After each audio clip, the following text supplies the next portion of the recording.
Well, hello guys. It's hard to believe that this is our very last study guide, one whole year together in Hebrew. We've read a lot. This is going to be a delightful time, I think. We're going to do the Hith Pa'il, the very last binyan, the seventh stem.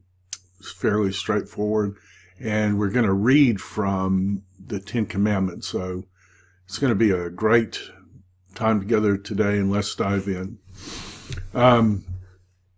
As always, I encourage you to listen to Genesis 1 in Hebrew. The more you can hear the language, the better off you're going to be. I have put Ezekiel 36 that we did last week and Exodus 20 that we're doing today. So I encourage you to dive in and listen to it, and you'll be amazed. You'll get to where you can hear actually the words, and that's how we normally learn a language. So anything we can do to help. Read through Full of Love, chapter 20, short chapter. We'll translate Exodus 21 to 17.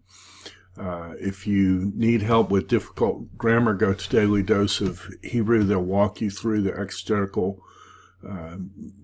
issues. I do encourage you to take maybe 35 minutes or so to see how much you can read of what we've already read. I would keep going over those passages and make that the foundation stone from which to build lots of other things. So I want to do our review vocabulary first. So Karev is interior midst. We had that in Ezekiel 36. Put God's Spirit inside you. Moed is appointed time. We've had that from Genesis 1. Zerah is seed or offspring, also from Genesis 1. Lakain we had from Ezekiel 36. Therefore, mincha is a gift or a tribute. Nachelah is inheritance or possession. Shalom we know. Malak we know. Chata is to sin or miss the mark. Regel occurs everywhere. Foot. Shata, drink. Mala, be full. Shesh is a number of 6. Yardain, I can't tell you how many times I've tried to parse this, but it's a name, the river. Levi, Avon, wickedness, evil, punishment, guilt, all those things. Boker, we're familiar with. Shilamo, we're familiar with. Shakav, lie down, sleep with, we're familiar with that. Hazak, seize or take hold of. Oyev, to be an enemy to. Aim is mother. Asaph is gather, and Avraham. All straightforward. We should know those from last quarter. This is simply a review. Now, in terms of our last set of new vocabulary, and I must have missed one somehow. I thought we were going to do the top 500, but we'll end up only doing the 475. That's okay. We're getting down toward the 50 times or less, and that's what we're shooting for. Teruma is contribution. Kedem is front. It also could mean ancient time, and there are times where there's that meaning is being played with. Shagar, shut or close. Malat, this seems to appear more than 66 times to me, often with judgment, those who will escape. Makar, to sell. Kahal, important word, assembly or congregation, often translated ecclesia. in Greek, translated as church. It appears in Psalm 22, so important word. Reuben, and you can see, behold, there, a son, that's what his name means. Shamam, be desolate. We had that from Ezekiel 36, the land that is desolate. It may have in it the idea of abandonment, so it's left alone, and so people are shocked at what it looks like. Sadiq that's our righteousness related word, so to be in the right, to be guiltless. Mahar is hasten. If you remember from Isaiah 8, Mahar Sha'al Hashbaz, speedy is the booty, quick is the prey. That's the root word. Ra'ash, another word for wicked. So Ra is wicked, and Rasha, wicked. You'll see those often in text together. Abimelech, it looks like my dad's the king, something like that. Oddly enough, Gideon refuses to be king, and yet he has a son with a concubine, and that son's name is Abimelech. My dad's the king. Isha is a fire offering. Mikneh is purchase or possession. Kadim is east, like an east wind that occurs lots of places. Oph, we're familiar from Genesis 1 with the whole birds. Dan, whose name means judge, one of the tribes. Oddly enough, when the tribes are listed in Revelation, his name is the only one omitted. It could be because he introduced idolatry, but they were all idolaters, and it could be God is saying there are no judges in heaven other than God himself. I'm not sure what to make of that, but his name is omitted in Revelation. Rov is multitude. Rakev is ride or mount. The word for chariot is related to this word as well. Hamon is commotion, tumult, or crowd. Emet is truth. Shofar is horn. You might know that they call that thing they blow the shofar, related to this word. Eliyahu, my God is Yahoo. My God, this is a short form of YHWH. Arfar, we're familiar in terms of the dust, and Arar, we're familiar with the curse in Genesis 3. So a lot of new words, but we've already had half of them in our reading, so work through that and you should be in good shape. So, for the strong verb, we've finished the chart with today, and I laid out the chart in an unusual way. You don't often see this, but it's laid out in the terms of the menorah. So you have the call, and then sometimes the passive of the call, and so they'll call this the grun stem and the end stem. The D stem is the doubled, or the PL, where do intensive. So if this is a kill, this is I slaughter. Pual is the passive. He is slaughtered. Hiphil is causative. I cause to kill. Now, it was interesting in full love. He's, I caused to kill. And then Hophal, the passive, he was caused to kill. And then the Hithbael, first meaning being the reflexive. I killed myself. It was interesting that full love, whose background is much greater than mine, says that the Hithbael is the reflexive of the Piel. And it does have that doubled radical, so I suppose that's, you can see the similarity. I've always taken it as the reflexive of the call, but full spells out as reflexive of the intensive. I had not considered that.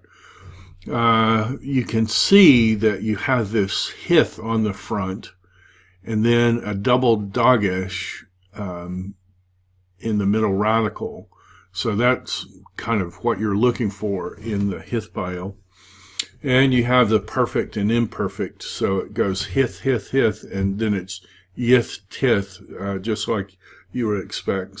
Same with the double dagesh. Standard endings, pretty much what you would think it would be in the imperative, performative, taken off place with the hey. Infinitive, absolute construct, what you would expect. The participle, just like the PL, pual, hifil, hofal, adds the mem with the hith, so you get myth.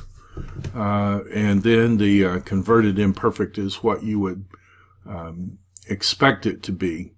Now, one other thing I wanted to point out in terms of just vocabulary, that this is our last time together, and so we've gotten basically the first 500 words. I encourage you perhaps to do that on your own, fill out that, but you may want to purchase this resource. This is called Building Your Biblical Hebrew Vocabulary. You can get this in Logos. It's only $9. And let me show you why you might want to get that resource. So I have it here, and this is what it looks like. And so you start off with verbal roots occurring 10 or more times, and they're most frequently attested nominal and other cognates. Well, what does that mean? Well, it means that when you come to a word like eat, a call, and notice Landis is following this thing where you don't point the verbal root. This means eat. Hifil means cause to eat. But then Landis is going to point out that that root, that tri-radical root, has all these related words. So okale is food, ekal is nourishment, okla is food. If we added to this, remember in Genesis 22 when we read about the slaughtering knife, that was called a me'akala or something like that. This is like a knife used in the preparation of food. Well, then you have all these words that are related to this tri-radical root. So if you memorize that root and kind of know these words, know that there are other words, then when you come to a word and you think, I wonder if this is related to food, you're already kind of pointed in the right direction. And so another example, Amar, we know as say. Well, Amir is word, Imra is saying, and you can see that he's just going down the list of all these related words. So bo is to enter or come, tebuah is the produce or the yield or the profit related to this bo. Mabo is the entrance. So all of these words come from the verbal root. And if you get Landis, you can work through. So he's done all the ones from verbal roots. He's also done nominal and other cognates. So ana is to cause to happen.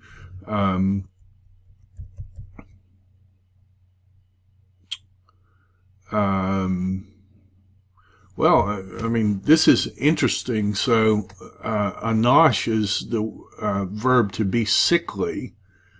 And Landis wonders if the word for woman isn't from that root, or enosh isn't from that root.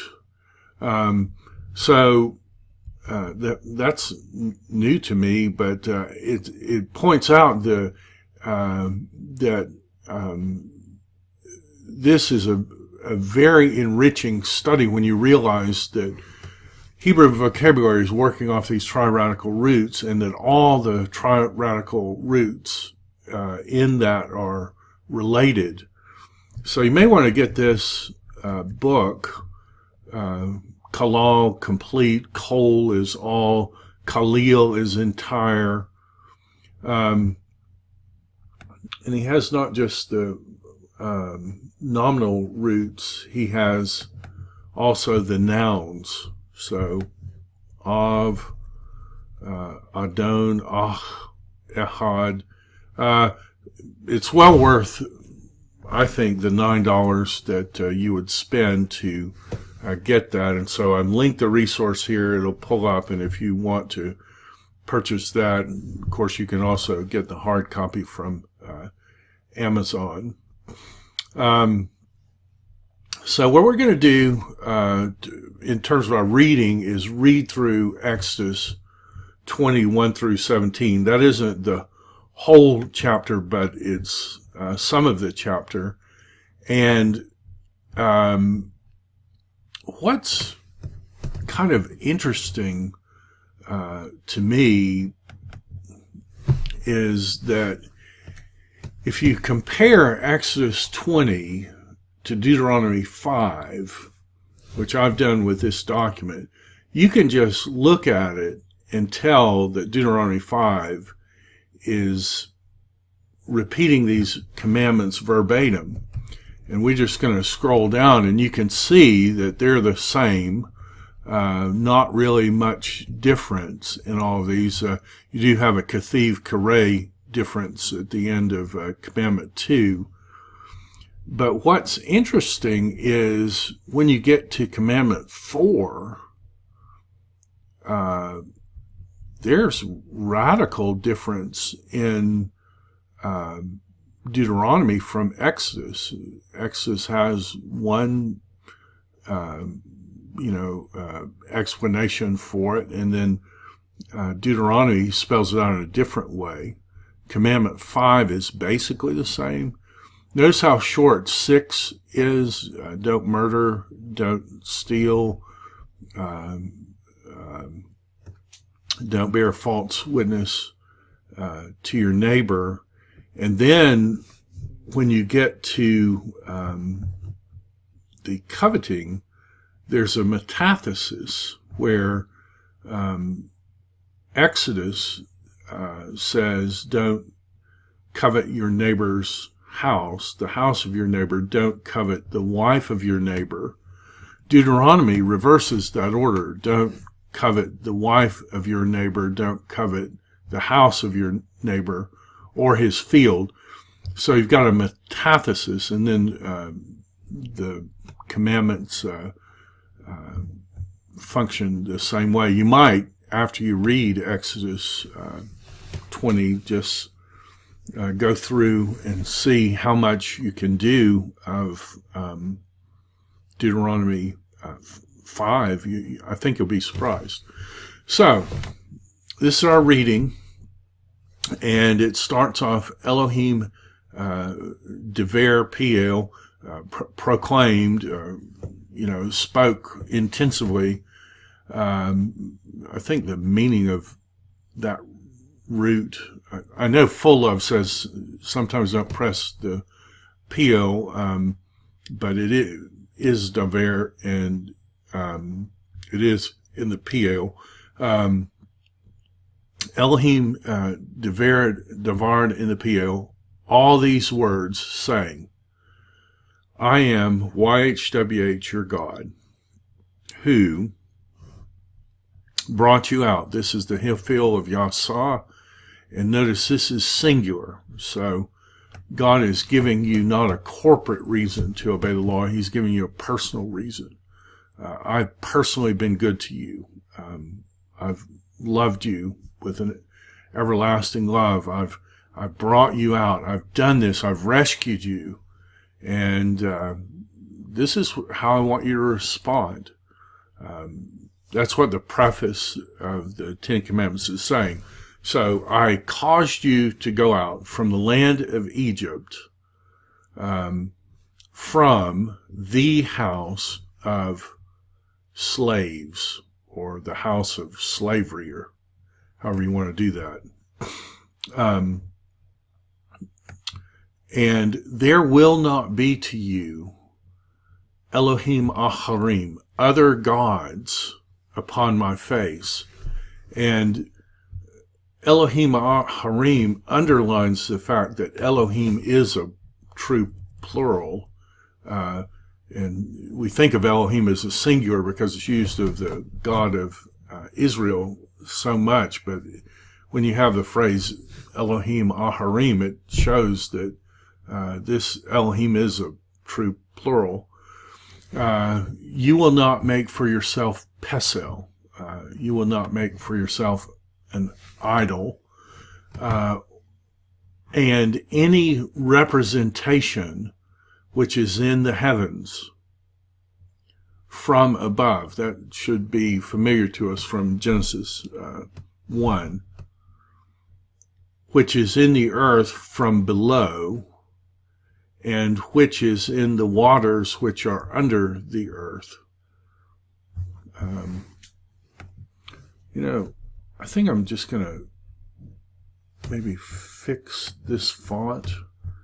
I think the font is doing kind of weird things.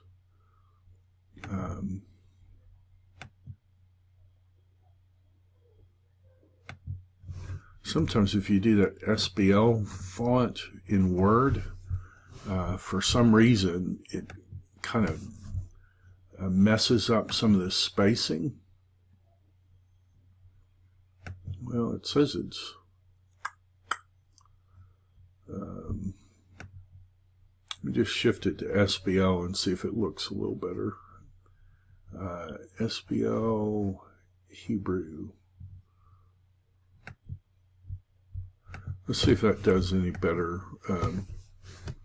Elohim said all these words, saying, I am Yahweh, your singular God, who brought you from land of Egypt, from the house of slavery.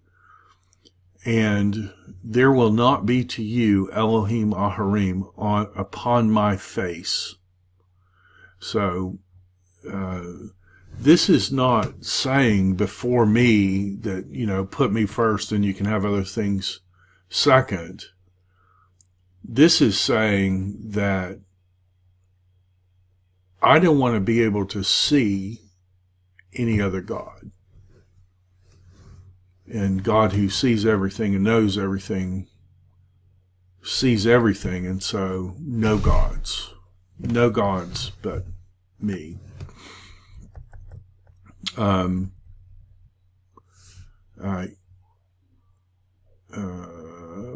You will not worship them, and so this is that metaphysized Hithpael. Whenever you have a sibilant, for some reason the T sound swaps places with the S sound. Some people will argue that this is a Hishtafel. I know Futato argues that you do have metastasized sibilants with words, and so that's going to be a discussion for another day, but this is the word worship. You will not worship to them, and you will not avad them. You will not serve them. So you singular, and then you have this formative. Because I am Yahweh your God, you singular, am El-Kana, a jealous El. So notice that we've switched from Elohim to El. I am a jealous El, visiting. So Pakade, and this should be a terrifying verse to read. Visiting evil of the fathers, visiting the evil of the fathers upon the sons upon the threes and the fours to those who hate me.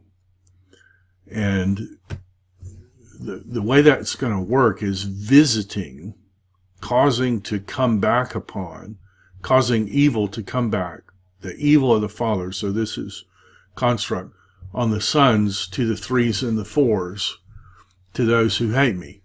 And what that's saying is that if you make an idol, so you come to the Bible and God says, this is who I am, this is what I look like, this is how I act. And you come to that and say, well, I don't kind of like that picture. I want to draw my own picture. I want to make my own representation. God says that's hating God. And God says that he will visit the evil of that on the children to the threes and the fours. Now that's terrifying. But look at the beauty of the promise of the other side. But doing hesed, doing faithful love to thousands. Now, if this says 3 and this says 4, and this says thousands, and this means generations, so you apply the word generations here, then you're totally justified to apply the word generation here. If you love God, and you take God's revelation of himself, he's going to show hesed to 1,000 generations.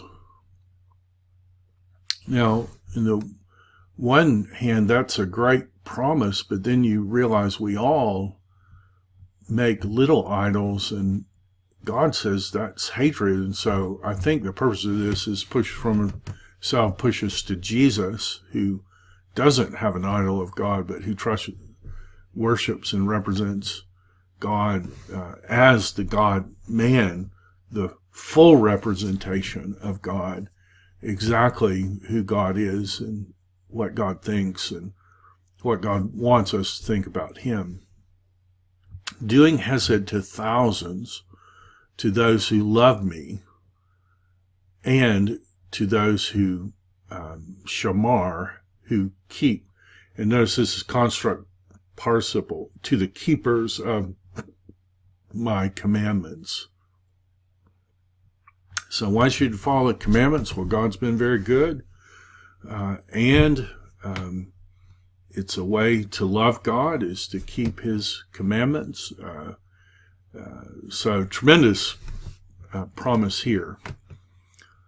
You will not lift up the name of Yahweh your God for Shaveh. You know, we've got that Shavah, which kind of means nothingness. Don't lift up God's name for nothingness. And that's going to include, don't say it flippantly, but also lifting up the name is where you claim to be God's person and then live in a way inconsistent with that claim. So don't do that, because Yahweh will not hold guiltless. So this is a Piel.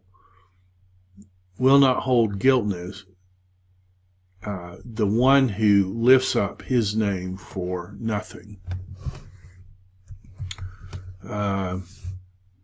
Remember the day, the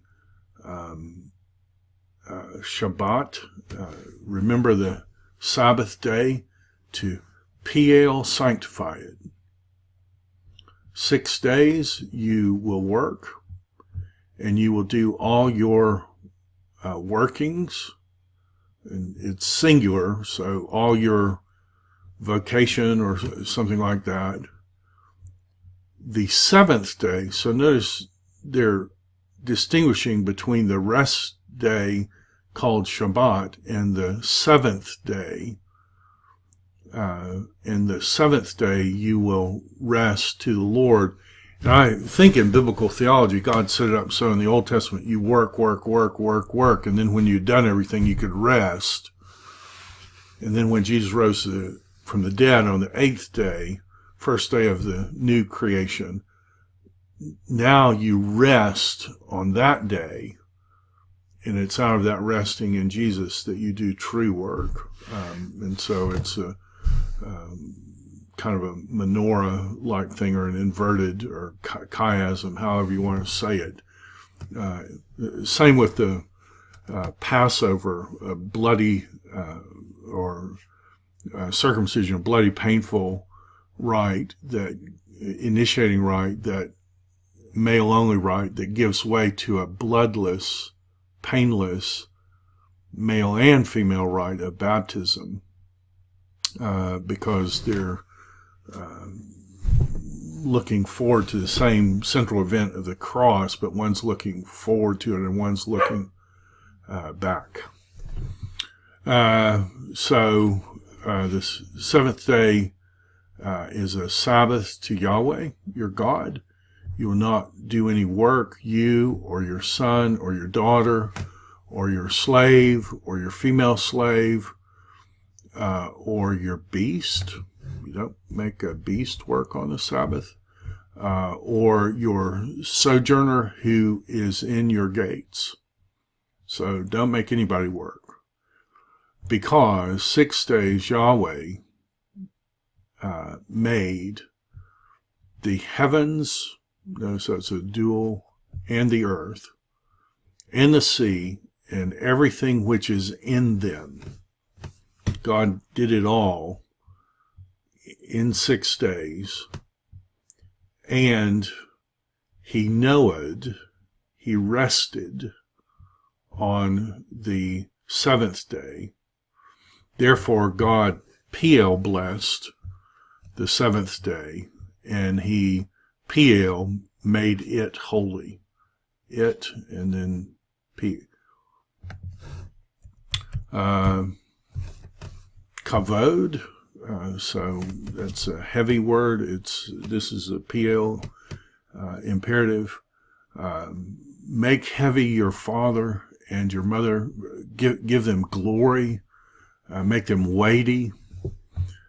In order that your days on the Adamah, your days on the land, will be long. Your days on the land which Yahweh, your Elohim, is giving you. Notice it's participle. Then we get to the short commands. We often say, "Thou shalt not kill." That's not what it says. It doesn't say katal. It says, "Thou shalt not murder." There is a legitimized killing in the Old Testament. So it's not saying that all killing is wrong. I wonder if the meta-narrative, if Adam shouldn't have killed the serpent when the serpent was enticing them to sin against God. So it isn't "thou shalt not kill," it's "thou shalt not unlawfully kill." You shall not commit adultery. You shall not steal. And there's a term for this. I think it's called apodictic law, where it isn't like Joseph here. It's saying you will not do this. You will not murder. You will not commit adultery. You will not steal. You will not answer against your companion the testimony of a lie. You will not answer against your companion testimony of a lie. You will not desire the house of your companion. You will not desire the wife of your companion.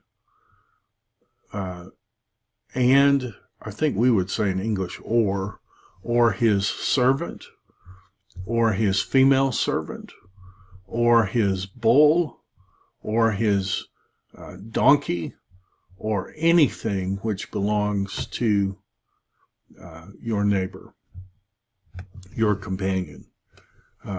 So that's our reading. I hope you have a great time studying for this. I'm really looking forward to our time together on Thursday. I have to admit, I'm pretty sad that our year's finishing, but I'll see you then. Hope you have a great week.